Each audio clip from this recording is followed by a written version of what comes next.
Hello,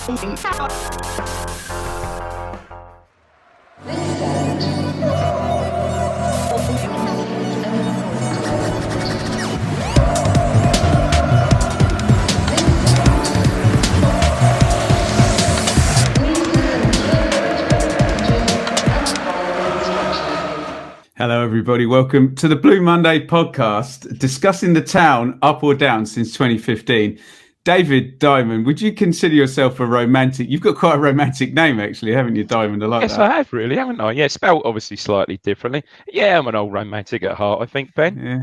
Joe, would you consider yourself a romantic? It's Valentine's Day tomorrow, isn't it? Yeah, more of a sort of Lothario. Lothario's a great word, isn't it? Lothario. Yeah, he's just signed for Watford. The Pozzos have brought him in. I assume Mrs. Fairs doesn't listen or watch the podcast, does she, Joe? She'll be coming in and vouching for me in a minute. coming in with a rolling pin. Hey! Dearie me. Oh, dear. David, I'm sure it was a long time ago, but would you mind regaling us with tales of how you did you propose to the lovely Teresa? Of course, I did, but you're right. It was a long time. Tell Like me Star more. Wars in a universe far away. Do you know, thinking back, you did kind of prompt this because this is the spoiler alert. This is leading somewhere. Never. I think thinking back, it was a long time ago, so early 80s, and I think it was in the car park. This is romantic as hell. Car park of the Rushmere Garland. How about that? So my other half, my good lady, lived along Humberdoosey Lane at the time. That's where she sort of grew up, and yeah, it was certainly. I'm pretty certain car park Rushmere Garland. Outstanding. Joe, are you willing to regale us of tales of your proposal? Yeah, mine was just at home in the end. I had all these grand plans for it, and we were supposed to be going to Australia that winter, and I was going to do it there. But I'd bought the ring, and I just was getting so stressed about having it there. I was like, I need to come up with a scenario just to get this done, or it's just going to drive me mad for a few months. So I think it was just her birthday, so I just cooked her dinner and did it in between main course and dessert. Oh, that is a smoothie. Yeah, it was. I think she thought I was getting a pet because I was like, close your eyes, and she thought I was going to put a dog on her lap that I'd had hidden in the cupboard for 4 hours or something like that. I don't know. Did be a dead dog by the time I gave it to her. Good point though, Joe. But after you gave her the ring, did she seem disappointed? No. It's been a constant disappointment for the last 10 years for her. Excellent. How about you, Ben? How about you? Well, hang on though. Well, wait a minute though.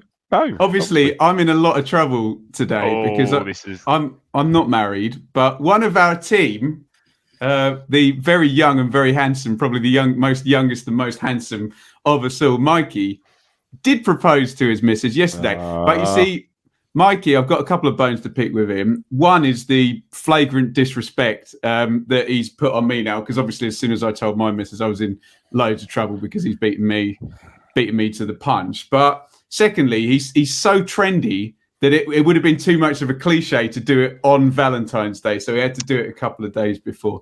But I jest. Would you like to wish Mikey congratulations, Joe?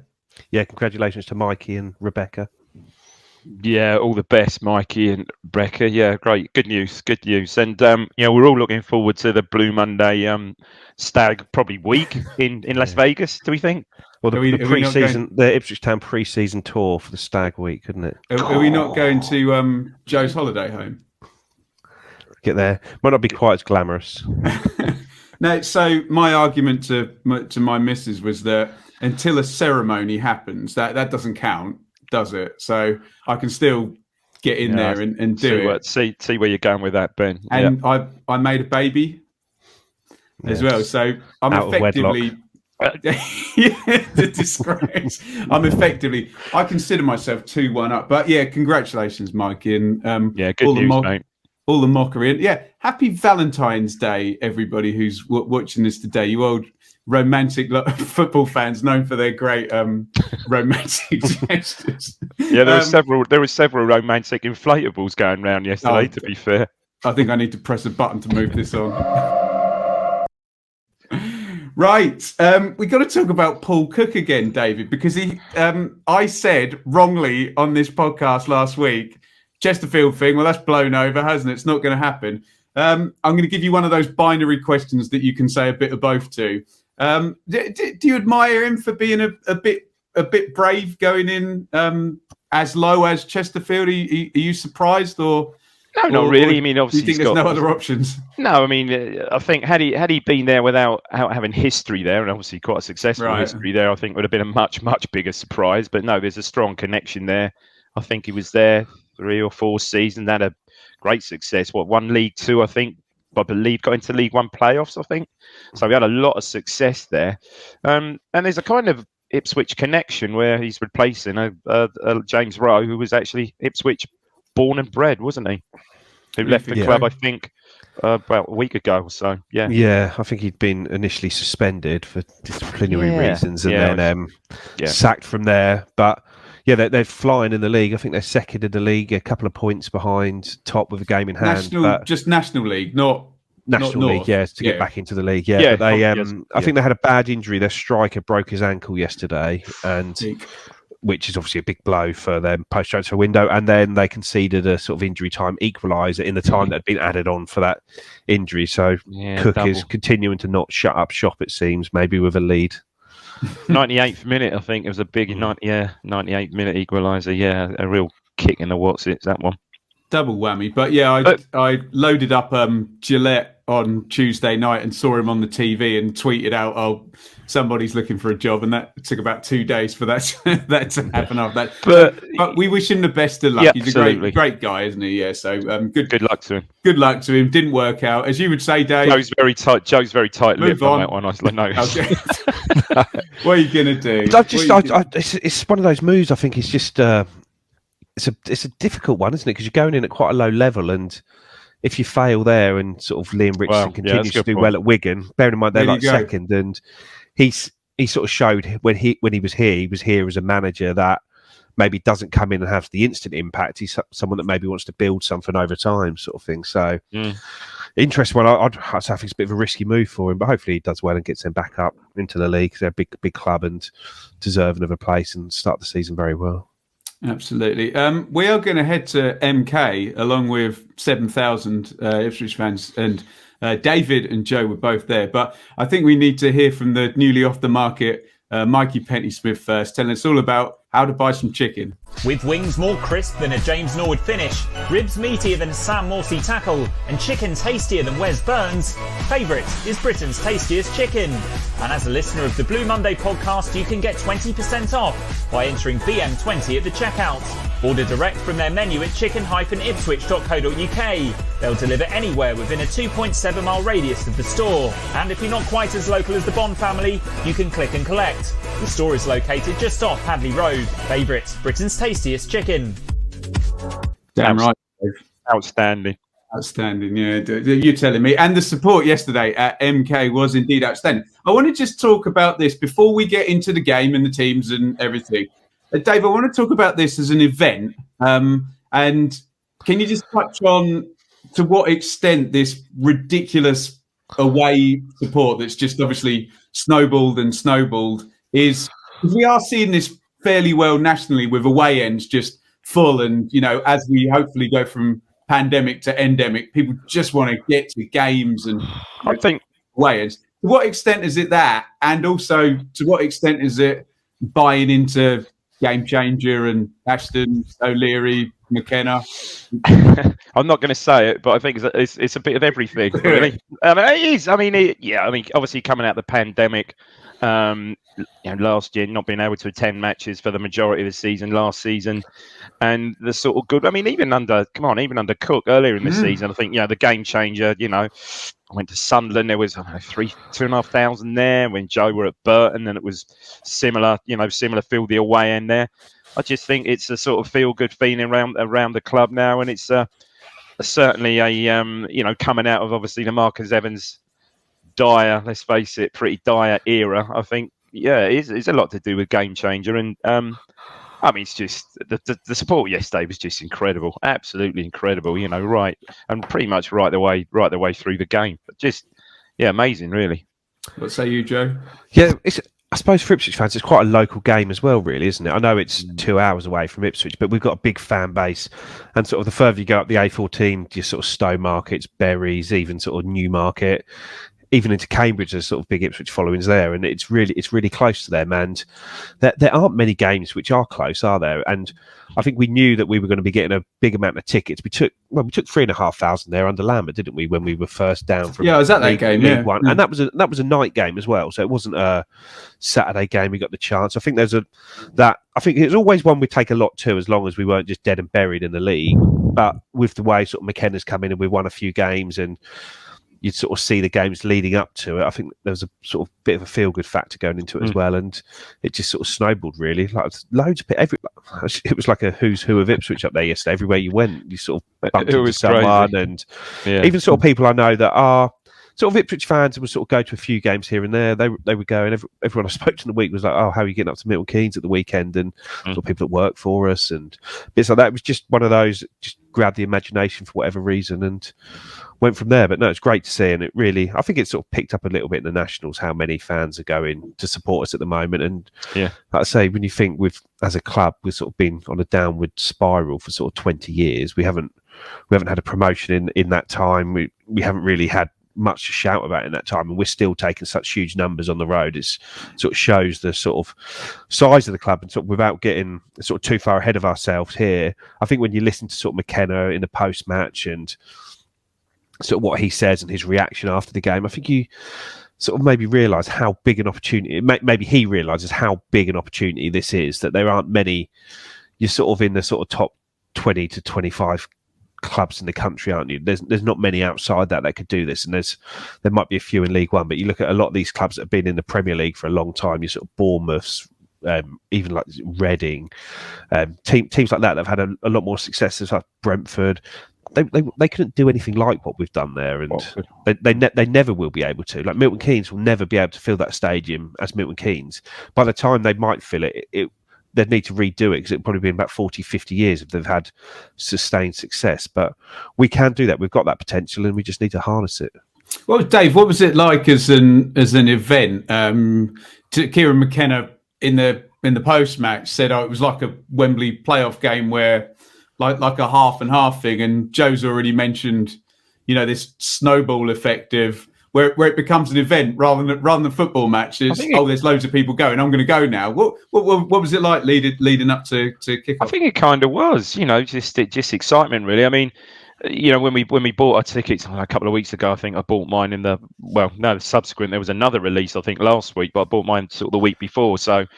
And I think certainly when I bought my tickets, I thought, I know what's going to happen here. We've got two on paper with like relatively easy games coming up, or we're going to drop points or something like that. So by the time we go to MK, we're really going to be lagging, sort of thing. But yeah, we won those two games, albeit narrowly, but maybe in one of the games, maybe undeservedly. But anyway, won those two games. You're right, it was almost an event, and it was. Joe's right. It was like I'd say home game, but you just saw so many people, and and certainly one or two sort of, how I describe it, sort of casual fans that would just go see at the odd home game. Even it was excellent, really, really good, really good. And not too bad. In the end found a parking space literally 5 minutes away, free on an industrial estate, which was great. Boom. So all good, really. Awesome. Right, let's get into the actual match action then. Right, let's dive in with this team news then. So let's go with you then, Joe. So Walton in goal, Danassian, Wolfenden, Edmondson, Burns, Thompson. We're kind of used to that, and I think it's going to be a bit of a theme now with these defensive numbers really improving, that's just not going to change, is it? No. Morsey and Backinson is the midfield too, and looks like running power favoured up the top with Selena, Chaplin, and Jackson. What's your thoughts, Joe? Well, I think if you'd have asked every one of those 7,000 Ipswich fans in the stadium, what do you think the team is going to be? I don't think a single one would have picked Kane and Jackson start up front. But it's interesting that he did that, and it was very much. I know it's shown it as a 3-4-1-2 there, but it was very much Jackson in the middle, Chaplin on one side, Selena on the other, and. You can see what we were trying to do once the game started. And I was sitting in say, in the restaurant before the game, speaking to the guys there, and I said, this game is just set up for Jackson just to sort of push him back and keep him honest, keep him going, and then we'll try and bring on Norwood and Bond with 20 minutes left and try and win the game at that point. Is how I felt the game was going to go, and it sort of basically exactly how it did go, but it just didn't work once we made the changes, sadly. Morsey and Backinson, Dave. We don't really need to talk about the back six. I mean, I honestly think had he been fit, I would have thought Evans would have started alongside Morsey, but seemingly it was a recurrence of his groin injury that he missed some games with, I think, seemingly. So yeah, Backinson alongside Morsey. He was okay. He was okay. And I think just in defence of Jackson, as Joe said, I think he fulfilled that role that the manager wanted him to do. I think he fulfilled it pretty well yesterday. Ran the channel, never stopped running, and I think he did push them back. Yeah, a couple of times perhaps you think he's generally playing down the middle on his own. You think perhaps he's weak in possession, but maybe just not quite strong enough. A couple of hulking centre backs there, but I think by and large, it's probably the best. Well, it's not difficult. It's probably we probably won more minutes as well, but probably the best game I've seen him have since the season before last, probably. Yeah, and it was really obvious. Sort of 10 minutes or so in, they started the game well, and really well, and we're really on top, and sort of just doing what they wanted to do, having possession where they wanted it.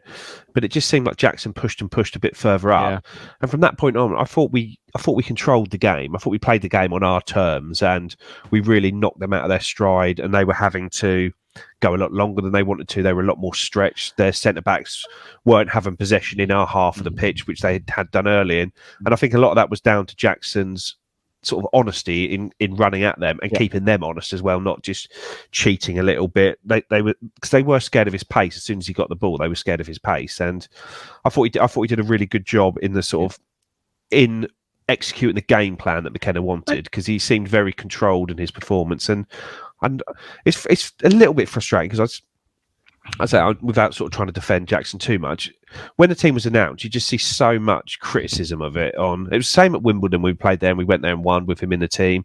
Yeah. And it's just, you've got to trust McKenna on these sort of decisions, because he's earned our trust so far. But there's people around me in the ground every time Jackson did something. Oh, what's he doing? Oh, he shouldn't be playing. Oh, he's rubbish. And I think it should be celebrated almost, that as a player who's effectively been demoted down into the bomb squad, who's worked hard, worked incredibly hard under McKenna, and McKenna's come in with a fresh set of eyes, and he sees him as one of his frontline strikers, and he's picking him because he's doing a role for him. And at Wimbledon, it was to push the fullbacks back and try and keep us playing that way, and today it was to keep the centre backs back. And I think it's really impressive for Jackson to have been able to get his way not just back into the squad, but back into a key role in the squad. Absolutely. No, I agree. Let me just you see McKenna's in the post-match interview speaking in glowing terms, and probably quite rightly about Jackson.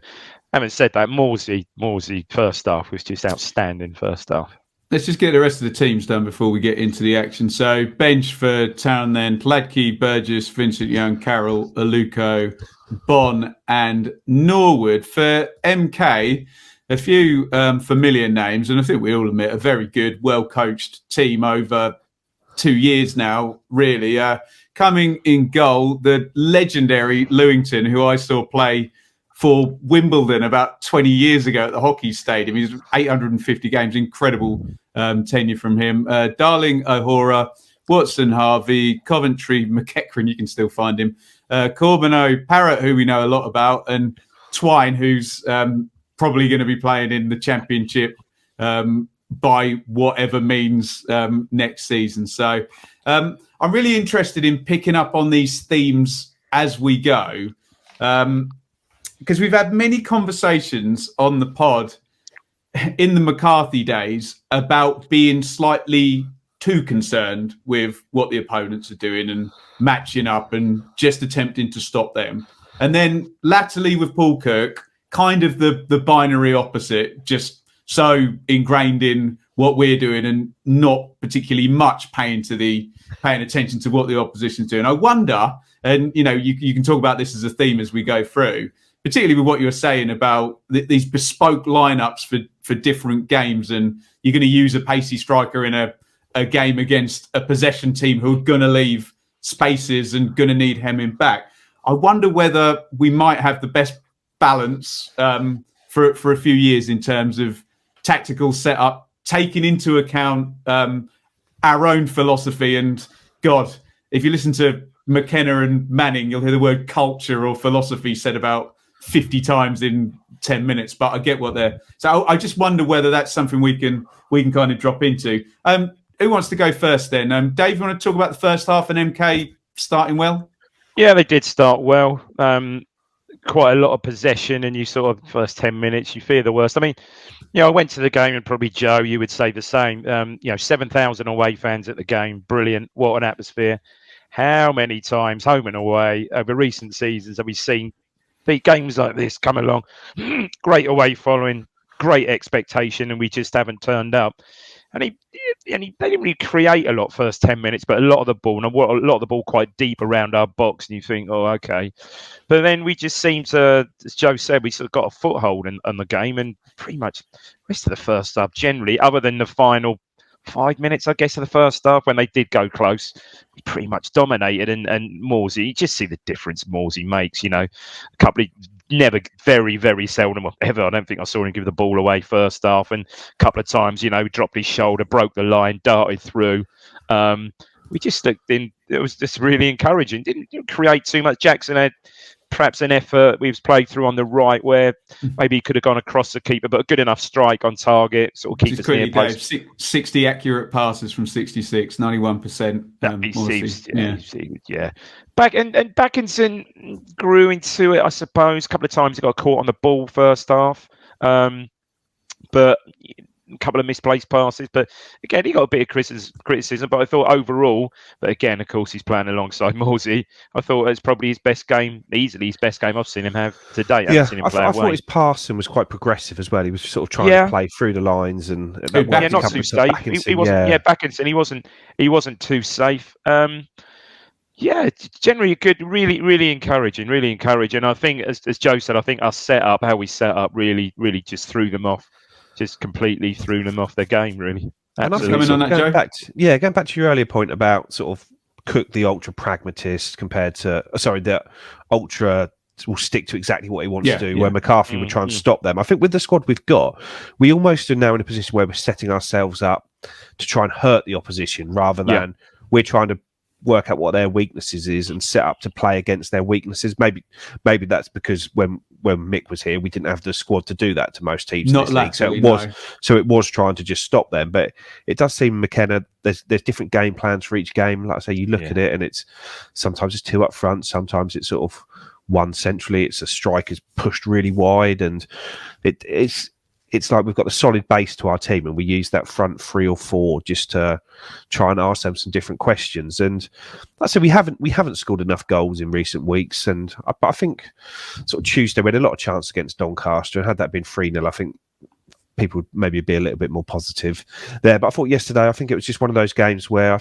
we were probably the better team. We probably just about edged it, but didn't make their keeper work hard enough. It's not the final ball that seems to go wrong. It's almost like the one before that, where you have a chance to play somebody in to like a really decent wide position, and we mess that pass up rather than getting a good crossing position, putting a poor cross in. It's almost like that, just that one stage before it where we have that opportunity to release someone and just can't quite do it for me. But I thought there were some decent performances out there. So I don't think anyone had a bad game in our side. No. I thought they worked really well in what they were trying to do as a team. Do you know what?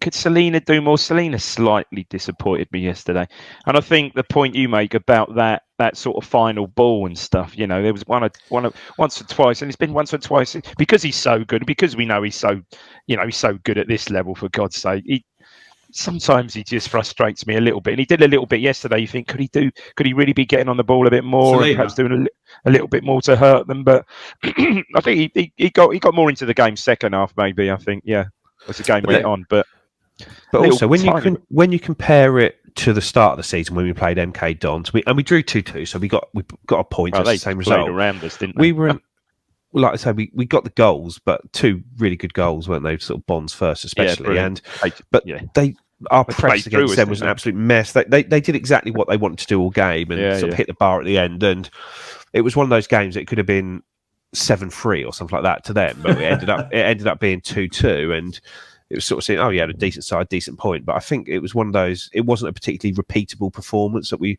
played there. If you played like that against them, 9 times out of 10, they'll beat you. And this time, that isn't the case. If we played like that against them, it was, I don't know, it was almost like a sort of playoff game, wasn't it? Quite an edgy game. Both managers sort of setting up, neither manager wanting to lose, I think, in the first instance, because I think it was one of those where if you'd have lost that, you'd have put yourself in a bit of trouble. But it was it maybe wasn't a game for the purists, but as a sort of tactical battle, it was very interesting, just in the little ongoing tweaks that were being made all game.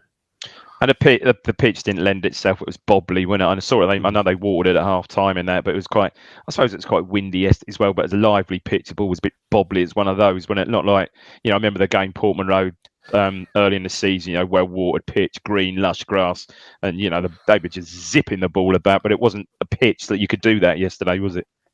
Yeah, I want to pick up on a couple of things you guys have said. Firstly, I hate the term, but I'm going to use it, the whole bottling thing, because you are right, Dave. It's, big game. Ipswich will fall over, won't they? So I was kind of going into this thinking if they weren't going to win, honestly, probably 0-0 was then my, and like Joe talks about a repeatable performance. And there's different types of 0-0, isn't there? There's the 0-0 where your opponent deserved to win and couldn't quite score, and you're kind of clinging in there. There's the 0-0. Do you remember before we played Norwich that year under Mick against Burton?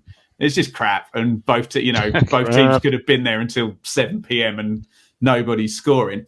And then there's this type of 0-0 where, like you've suggested, Joe, whereas it's a very competitive 0-0, and it's not 0-0 due to the ineptitude of, you can always argue that in a match that's drawn, both teams have failed because nobody has won. Do you know what I'm saying? But in this type of 0-0, I'm fairly pleased because honestly, if we'd have gone there and won fortuitously, and I go back to Joe's words of repeatable performance, okay, fine, whatever. And even those ones against Mick, I know we're on an anniversary of one against Aston Villa or Watford away, where, again, Joe's words, repeatable performance. How many times are you actually going to nick that game in the last 10 minutes? Probably not that many, but I'm pretty encouraged by it, Joe.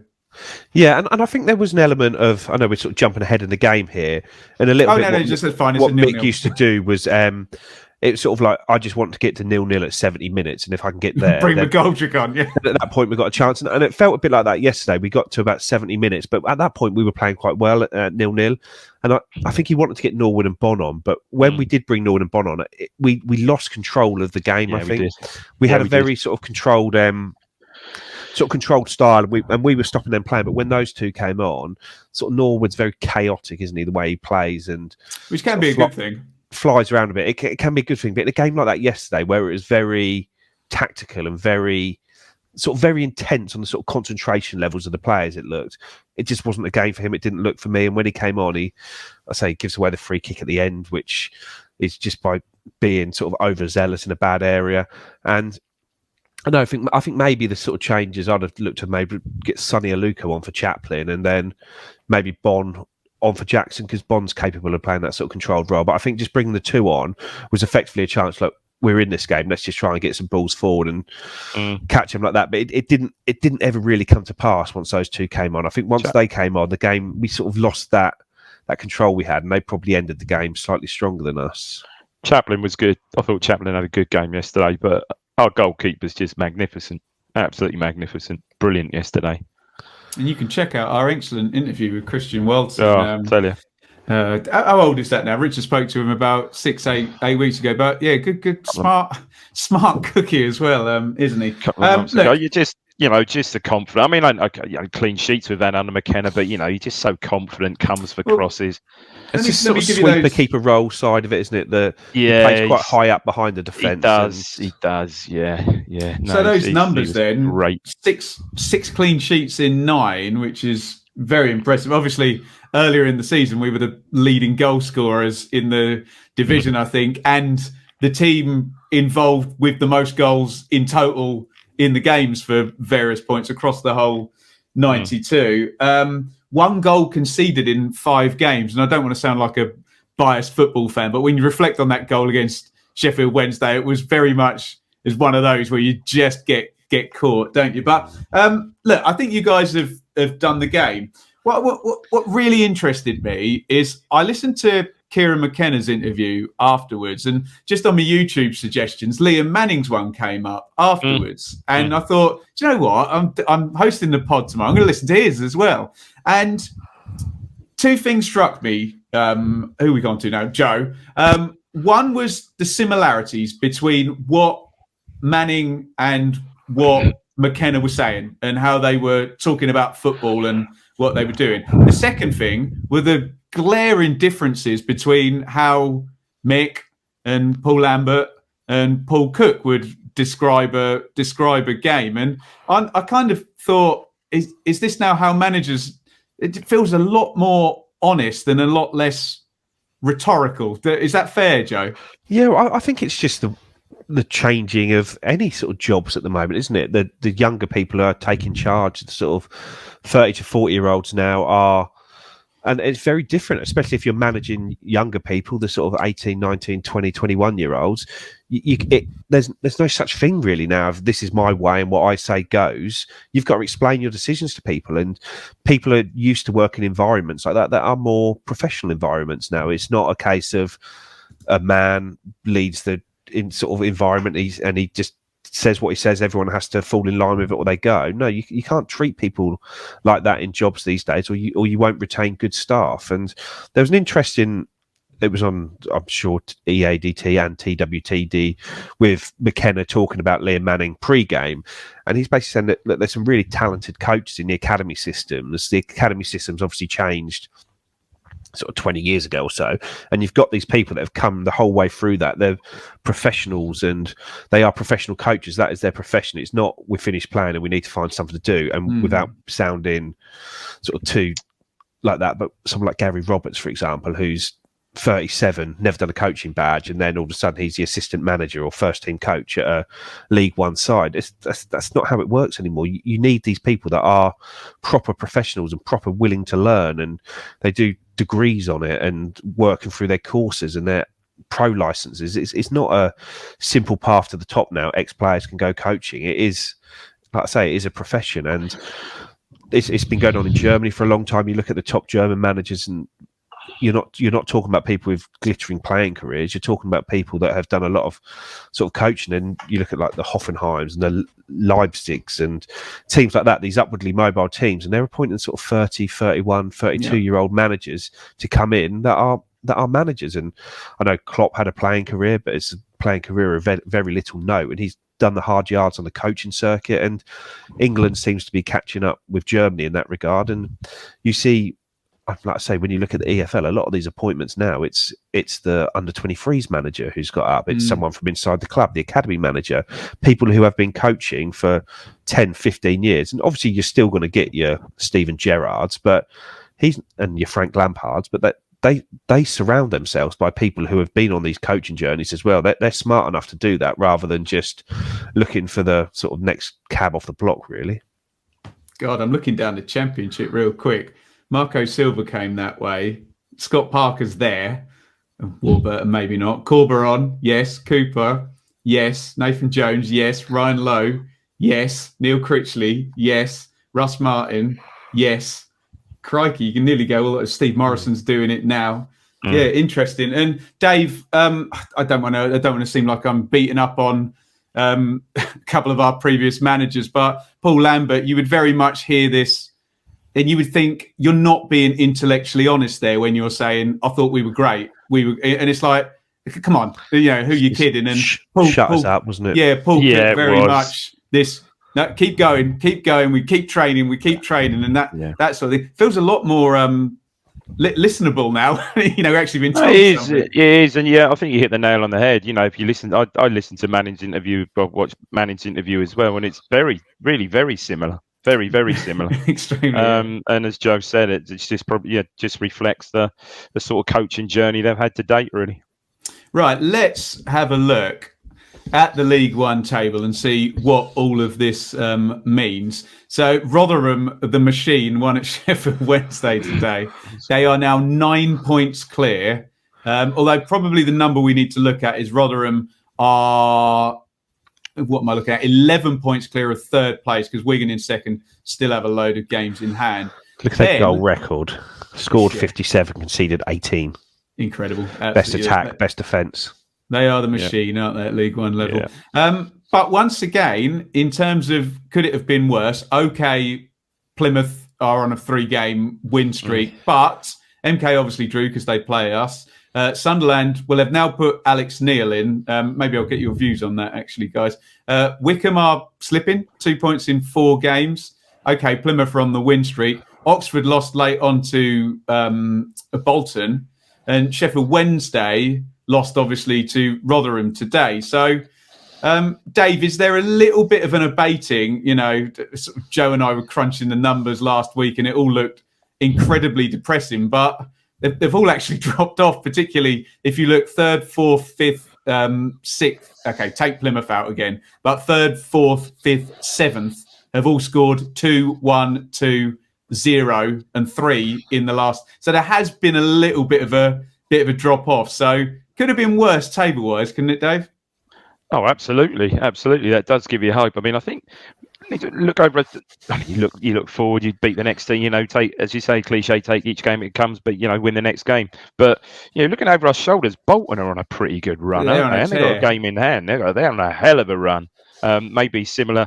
Can't quite think. I mean, obviously they turned us over early season, had a good early season, then had a real dip, but they're really in a great run. So, I think you need to look at those. But, good result today, as you said, Rotherham winning. It's Rotherham winning, albeit I don't think it was on anywhere, but saw the match report on that rather fortuitously. But that's what you do. That's why you're top. You win those sort of games. They've only conceded 5 goals away from home this season. It's just nuts, isn't it? That's just off the charts, crazy, isn't it? That's like Liverpool circa 1978, 79, or whenever it was.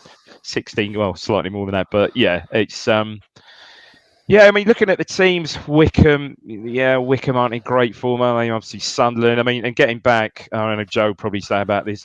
Good appointment. I think that's a pretty steady appointment. I think that's a decent appointment. Almost a worryingly good appointment, actually, for Sunderland. To think who they almost saw, who was the likely, or was he ever likely? We'll never know that. But certainly the certain favourite this time last week, even going into the middle of the week. But that's a good appointment. I think when you talk about sort of floors and ceilings of managers, I think Alex Neil has got a far higher floor in charge of Sunderland there, hasn't he? He's not going to have them plummeting down the table and it all kicking off and going from there. If you think he's done 2 jobs really in England, at Norwich, where he sort of got them up, didn't quite keep them up, and then got them up again, didn't he? And then at Preston, he's turned a sort of an Ipswich town-sized budget into sort of playoff pushes, really, hasn't he? There's a glass ceiling there, Joe, isn't there, for people like Alex Neil at Preston, isn't there? Come on. I think, like I say, when you look at the table, it's still incredibly unlikely making the playoffs. It feels like there's a very narrow path for us to get there, and it's going to take a lot of things going right. And it's almost like the Goonies in the search for the pirate ship, where they've got all these obstacles to overcome. You can't get one wrong, because if you get one wrong, you're going to be in Davy Jones' locker, so to speak. But you've just got, and you look at the fixtures this week. It's Burton at home, isn't it? Cheltenham at home. They've got to be 2 wins, don't they? We've dropped all the points against teams like that we can afford to this season. We dropped that in the first half of the season. Like I say, it's just this very narrow path that we've got to navigate somehow. And like I say, I think that's there, and you can almost look at the fixtures and you know which ones they are. Like yesterday, a draw was perfectly fine. That keeps us moving in the right direction. A defeat would have been disastrous, and a win would have been brilliant. But a draw is fine there. But at Portman Road, with the amount of points we've dropped at home already this season, you've just got to win those games. And they're 2 games that we're going to be the bookies' favourite to beat Burton, and we're going to be the bookies' favourite to beat Cheltenham, and we've got to make sure that we do. And then you've got the 6 points going into sort of a couple of long away trips, haven't you? After that, Morecambe and Fleetwood, and you can see where you got to go. You just can't. We know where we can't drop points. It's not saying we've got to win every game, but you know which ones you can't drop points in, and these two coming up are those two games. Yeah, you've got like Oxford away coming up in March, roundabout when the Portsmouth home game is as well, haven't you? So Plymouth are on a worryingly good run of form again, aren't they? They've picked up. Yeah, they have. It's difficult, isn't it? Because you kind of, it's very hard not to get lulled into judging everything by the size of the club, isn't it? So I look there and I see Plymouth and I see Sheffield Wednesday close together, and immediately I'm more scared of Sheffield Wednesday just because they're Sheffield Wednesday when, you know, Plymouth maybe better set. But I agree with Joe. I wanted to go down on my phone and do the go down on my phone. That was not a nice turn of phrase, wasn't it? I wanted to look down at my phone and do the calculation. Still 81.2 points at sixth place is projecting at the moment, which is Plymouth, which yeah, it's ungodly high. And I just go back to, I think Craig said it on one of the shows. It now needs a George Burley with David Johnson in 1997-98 type. Well, we still need another 10 or 11 wins, don't we? And we've only got 16 games to get it in, and so you are going to need to win 3 in a row, and then maybe draw one, and then win another couple. And that's what we've done since McKenna's come in. If you think we've had 9 games now with McKenna, we've won 6 and we've drawn 1, 19 points. Well, if we get 19 points from the next 9 games, then I think we're going to be closer to the playoffs than what we are at the moment, and then that leaves you with sort of 7 games to go from there, and you just got to try to keep that form going. But Dave, it's an incredibly difficult task. Dave, there's just a frustrating tension inherent in this conversation, because we spent the first 25-30 minutes of the pod talking about, you know, a manager who's able to take control of difficult away games and things all looking good, and then we do the actual real analysis of the table, and you know, it says that all of that positivity may not matter if things don't fall in our favour. There's that tension is. I can understand it. I don't think you can talk about. I don't think you can worry about other teams and no, the point I'm making. Our way. It's all about us now, isn't it? No, but we have to go on that run now, don't we? No, I don't think it is. I think we can play really well to the end of the season. And if someone else doesn't open the door for us, like I count getting 76 points or 77 points as we've done our job, because most years that's the point I'm making. Particularly, look, it's, as Joe said before, Craig, or Joe has said before, it's going to be all, you know, the results we had in August, September that is going to ultimately bite us in the arse, isn't it? Possibly. And well, yeah, hopefully not. Yeah, hopefully not. Yeah, yeah. Tremendous stuff. Shall we go into some questions? Right, Joe, I think you've spoken about this before, so I'm going to go to you with this one. And it's a reasonable question from Dan. If we don't go up this season, how are the financial restrictions likely to impact us next season? Can you talk about that from a point of view of our budget and a point of view of league rules?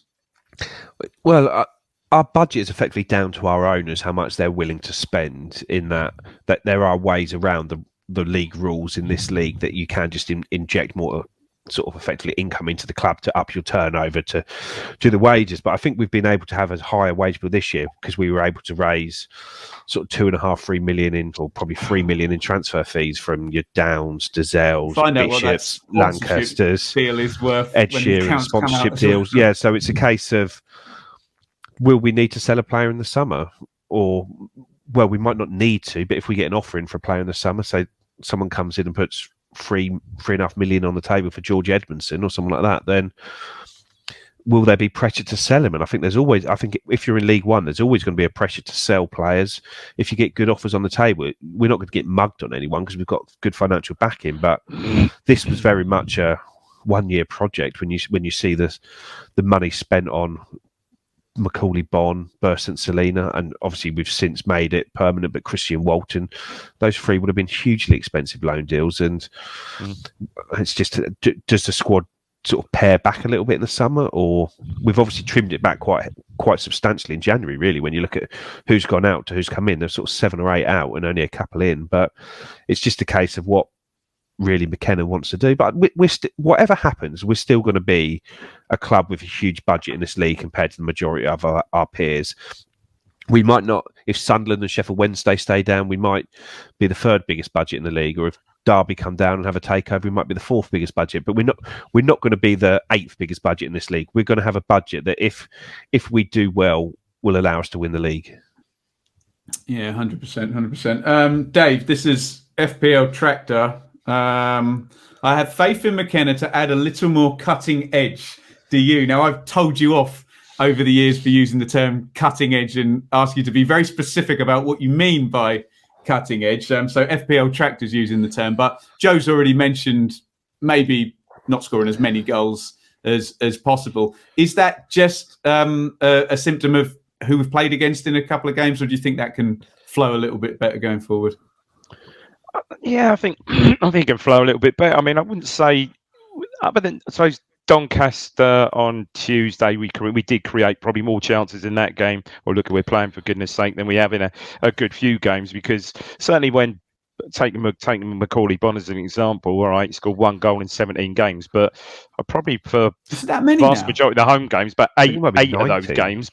Sorry, what's that, Joe? I think it's like 1 in 19 now. Is it 1 in 19? Okay, wow. But for the vast majority of the games I've witnessed, he's not missed chances. He just hasn't added a chance. He just hasn't had any chance, created for him or created any chances for himself. Yes, certainly stuck out. He missed a few against Doncaster. Header from a corner yesterday, probably the half a chance, probably. But yeah, it's just disappointing that we've obviously lost that goal output, because we were absolutely. I mean, after even with the adverse results and draws and stuff, we were top goal scorers for going into October, I think, probably, particularly after obviously the Doncaster game. So yeah, there is a lack of cutting edge at the moment, but I think a lot of that is down to just really haven't created that many clear-cut chances as such. And I think it's quite interesting, really, when you look at the squad makeup and then you look at the contracts of people that we've got in the squad, and you obviously in goal you've got Christian Walton, who's going to be our number 1 next year. Yeah. Then you've got Danashi and Wolfie and Edmondson all tied down at the back. Burns is tied down. Obviously, there's nothing really at left back. Morsey's tied down. Evans is tied down. Chaplin's tied down. And then you look at the forwards, and it's James Norwood, whose contract's up in the summer. Macaulay Bonne, who's on loan, up in the summer. Caden Jackson, whose contract is up in the summer. And then Joe Pigott, who's probably 4th choice out of those 4 strikers. And it's like, that's going to be a very interesting... It's not going to be a summer like last year, but that's going to be very interesting what we do up front and what sort of strikers McKenna wants. The fact that he's played Jackson as much as he has done, which is, I know it's only 2 starts and a few sub-appearances, but does that indicate that's the sort of player that he wants to get? Somebody with that raw pace, just to occupy defenders rather than maybe be as much of a goal threat and try and open the game up for your sort of Selenas and Chaplins in behind him. But it's going to be an interesting summer in that regard. You would think, but someone might get 10 goals between now and then. Unlike, I can't see it, but yeah, you would think perhaps 2 of those strikers will be moved on in the summer. We'll go at least. Yeah. Well, you were talking about that, particularly Joe, talking about churn of recruitment. I was kind of in my many hours studying the Championship, and since my many hours being lectured by Bristol City fans on things I already know, Mark Ashton got that bit right, and he was 3/4 of the way up the hill in terms of signing players, selling them, bringing others in, sell for higher, spend more, sell for higher, spend more. And really, I would contend that his previous work would make me not afraid of selling players, because as much as our Robins friends won't want to admit it, for the most part, he did that very well. And they're getting to a point where they're signing Thomas Callas for 8 million, having sold Adam Webster for 25 million, and they're signing Hanno Masengo for 7 million, who's probably now worth more than that. And you know, Semenyu's got to be a figure sort of player. Alex Scott, exactly. So what I would say is, in the past, that thought has been terrifying, hasn't it? I don't think any club should be afraid of selling players, but obviously, as Ipswich fans, we're a little bit attuned to it, because when we've sold players, it's to sort of timing wrong, fee wrong, balance book as much as anything. And even when we've got a decent fee for someone like Mings, you get 8 million for him. And all that has done is reduce Marcus Evans's losses, which is understandable in some ways. But as fans, you're just selling a good player and replacing them with a weaker one, and hoping that the manager can sprinkle some fairy dust on it to make that weaker player stronger. And you're sort of chasing your tail at one point there, aren't you? Yeah, 100%.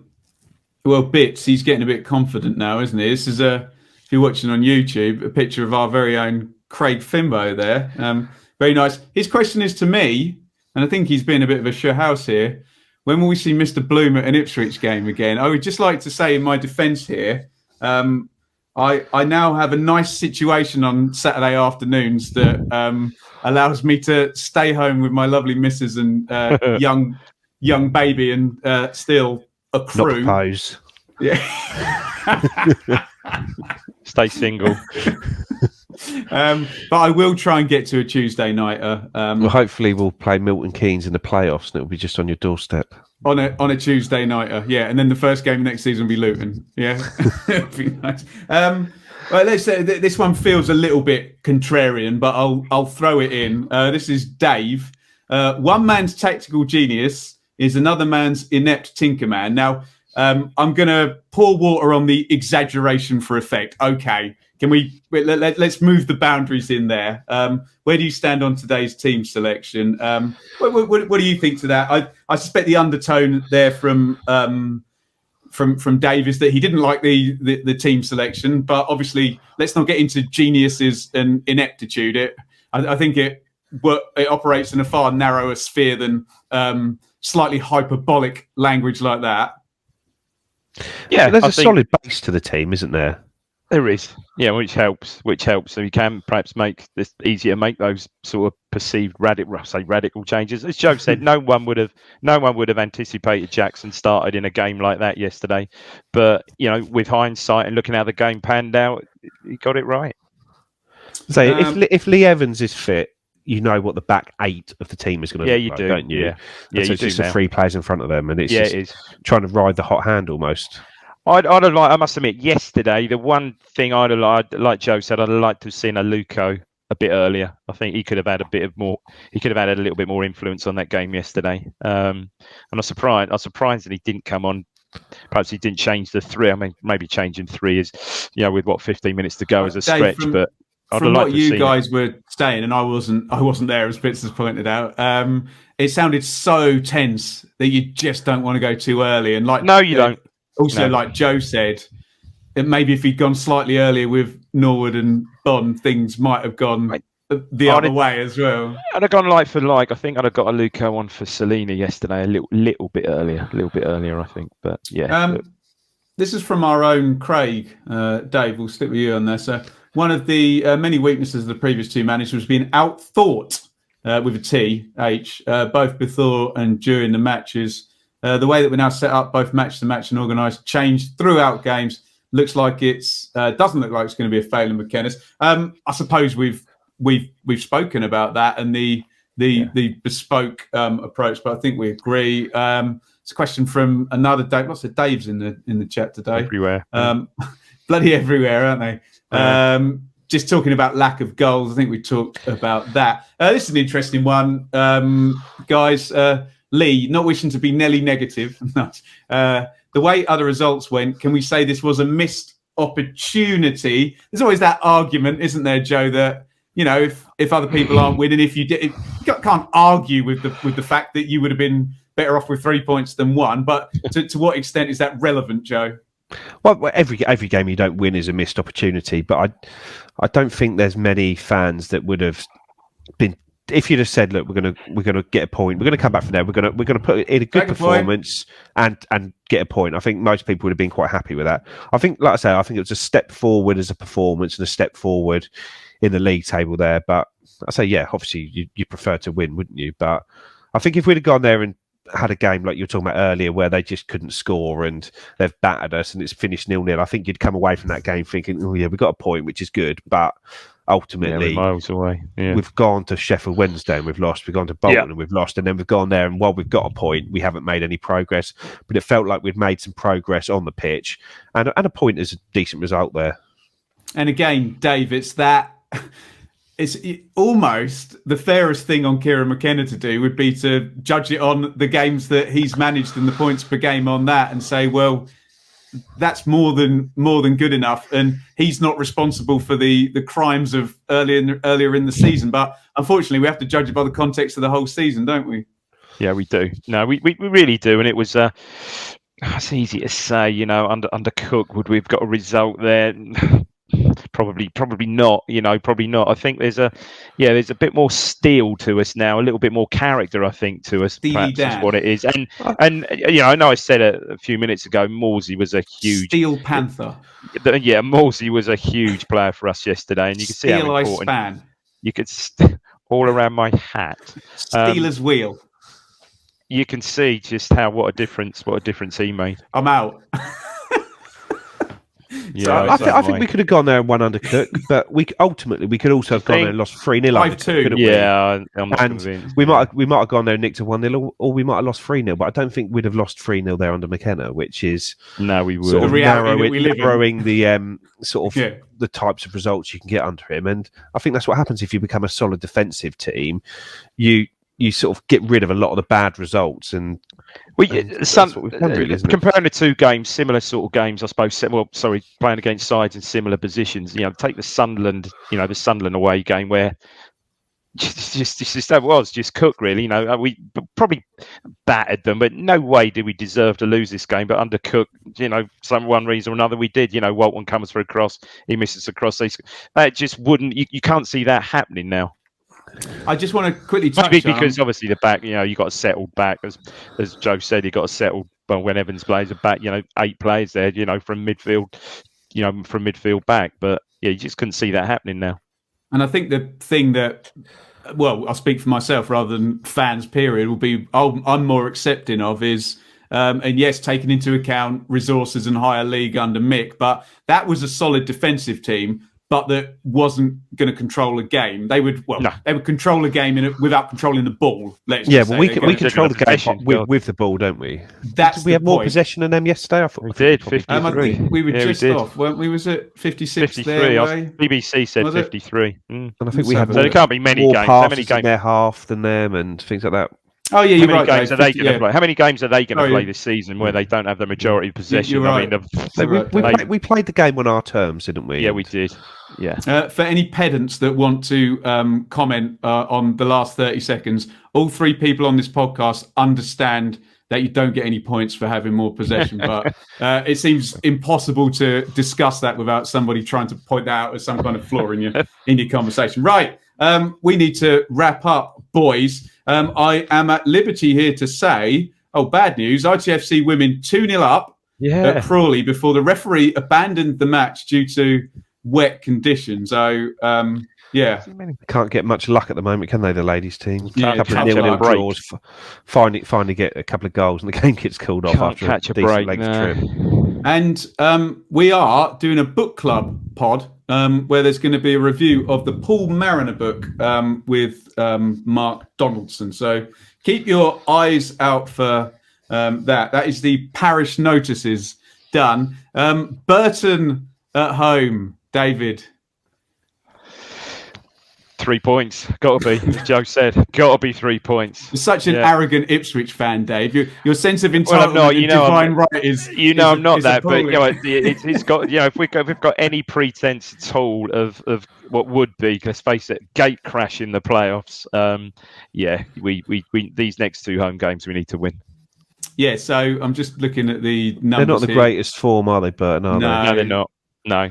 1 point in 3, dropped into 13th in the table. I think it drew with Cambridge, did they, at the weekend? I don't 2-2, quite... 2-2. Don't quite remember. And I'll say Burton are, when I've watched them, they've always been a decent side. I thought they probably edged the game when we went to the Pirelli at the start of the season. It sort of hinged on Scott Fraser's penalty miss there, but they've done well. They did brilliantly last year when Hasselbank came in, and no team's going to be a pushover at this level. But as Dave said, if we want to make the playoffs, we simply have to win, and there's not many opportunities to slip up, and this isn't one of them. No, they're solid, aren't they? I mean, they're in no danger. I think they're comfortably just above mid-table, I think, aren't they? Yeah, won't be easy, but again, I'll take another take another 1-0 win. Move on. Move on. And that's what we're going to do, because this has been the Blue Monday podcast. I think it'd only be right in honor of our friend Mikey to end on a romantic theme. I've never seen so many men ask you if you wanted to dance. They're looking for a little romance. Dave. Here's a romantic thing. So here you go. Give me some romance. That was number 1 on my wedding day. No way. Yes, The Lady in Red. The Lady in Red by Christy Berg. Indeed it was. There you go. Cheek to cheek. Do you know that guy sold like 80 million records or something mental? Probably Spaceman came. He's still releasing loads of albums, isn't it? Why not? I think he's still putting out a new album every year. Yeah, unbelievable. Prolific. Do you want to say anything romantic? Can you top De Burr, Joe? No one can top old CDB. CDB. Oh dear, no one can top De Burr. So I'll say goodbye from the Blue Monday podcast, and we'll see you with the book club.